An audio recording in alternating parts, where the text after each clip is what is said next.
وادي كتاب نور البيان تاني اهو، عشان الناس اللي سالتني على كتاب نور البيان وازاي نشرح او ازاي ناسس اطفالنا في كتاب نور البيان. ده كتاب نور البيان احلى حاجه فيه ان هو متقسم لدروس، يعني انت لو هتمشي بيه مع نفسك مش محتاجه اي معلمه ولا اي مدرسه.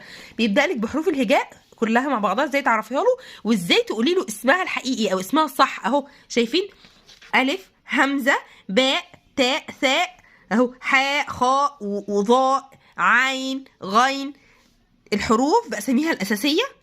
بعد كده بيوريكي الحركات كلها، بيجيب لك الحركات، وكمان بيديكي على كل حركه امثله كتير جدا فيها كل الحروف. بعد ما بيخلص بيجيب لك الحروف المتشابهه كتابه والحروف المتشابهه نطقا.